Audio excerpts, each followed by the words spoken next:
President Donald Trump is trying to bend the Federal Reserve to his will. That's where we're starting the 7 from the Washington Post. I'm Hannah Jewell. It's Tuesday, August 26th. Let's get you caught up with today's 7 stories. Late yesterday, President Trump posted a letter to Federal Reserve Governor Lisa Cook on social media. It said he would seek to fire her immediately. The Federal Reserve is the central bank of the U.S. It raises and lowers interest rates to try and manage inflation. It's set up to operate independently of the White House. But for months, Trump has been pressing the bank's chair, Jerome Powell, to lower interest rates to boost the economy. Trump's letter cited his authority to remove Fed governors for cause. That means if there's been malfeasance or some form of dereliction of duty. Trump is accusing Cook of mortgage fraud. Cook disputed that Trump has the authority to fire her and said she wouldn't resign. If Cook is replaced, it could hand Trump a likely majority of governors who support cuts to interest rates. We are in brand new territory here. No president has previously sought to oust a sitting Fed governor. And this is the latest example of the Trump administration citing mortgage fraud to try and penalize, remove, or even jail people that Trump disagrees with.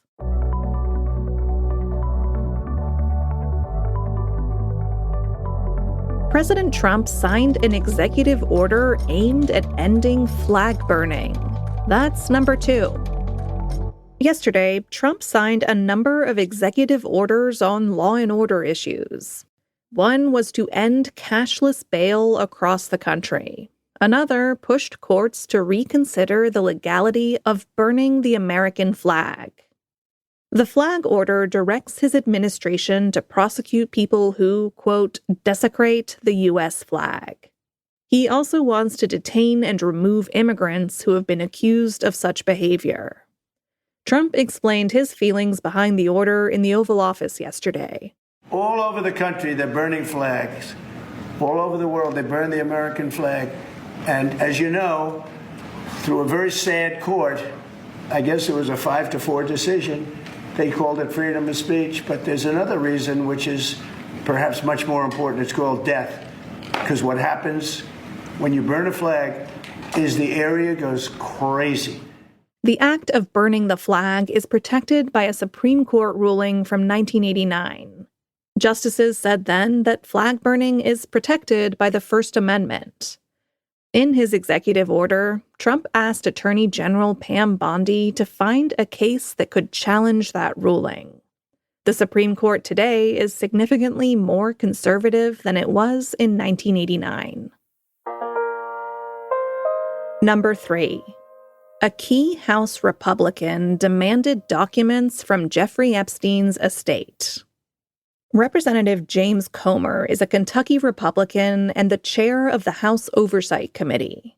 Yesterday, he subpoenaed Epstein's estate as part of a probe into the handling of the late sex offender's case. The committee requested a wide range of material, including a notorious birthday book. Epstein's former partner, Ghislaine Maxwell, allegedly gifted the book to him for his 50th birthday in 2003. It reportedly contains messages to Epstein from high-profile friends. The Wall Street Journal reported it included a raunchy drawing and message from Trump. Trump's base has been in an uproar since the Justice Department said last month that there was no client list in its files on Epstein. That contradicted what Attorney General Pam Bondi had previously claimed.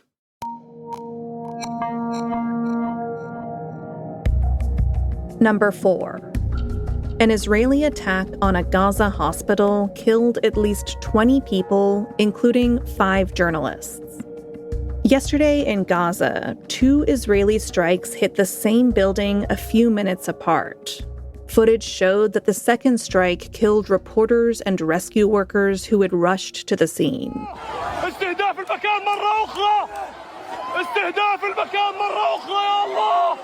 That was a witness yelling that there had been another strike in the same place.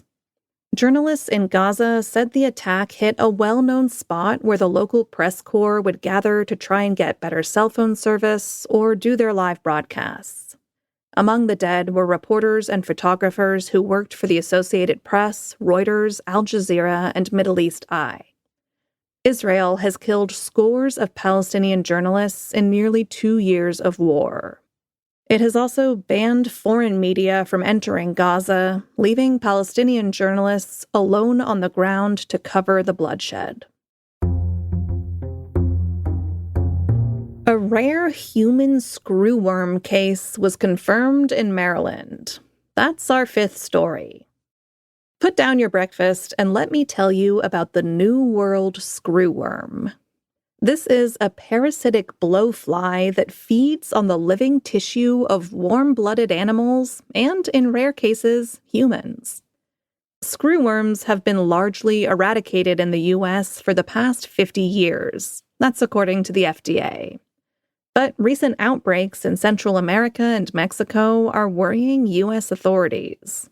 Federal officials have been concerned that the flesh-eating screwworm could devastate the beef industry.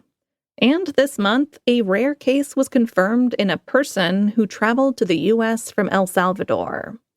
Yesterday, Maryland officials said the person recovered without evidence of infecting other humans or animals. Okay, you can get back to your eggs now. Number 6.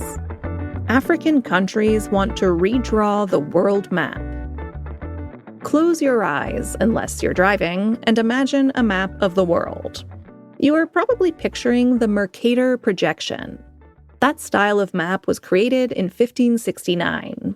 It's crisscrossed by straight lines that correspond to constant compass bearings, which was very useful if you were a Portuguese sailor up to no good in the 16th century. But it also makes landmasses that are further from the equator look much bigger than they actually are.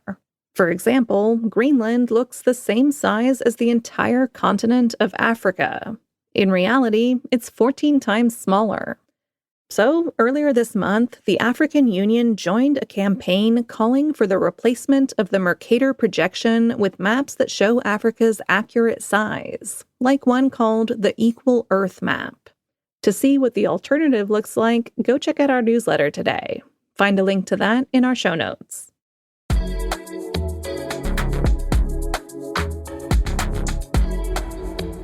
And at number 7, a new kind of private school uses AI instead of teachers. An AI-driven school is coming to Northern Virginia this fall.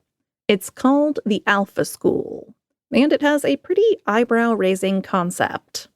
Students will study for just 2 hours a day using adaptive apps and personalized lesson plans.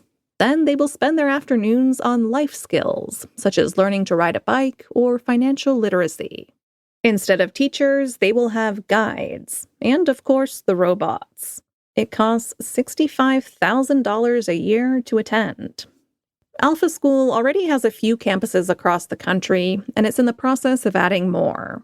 But it has run up against some opponents, like state education boards that say its methods are untested and unproven.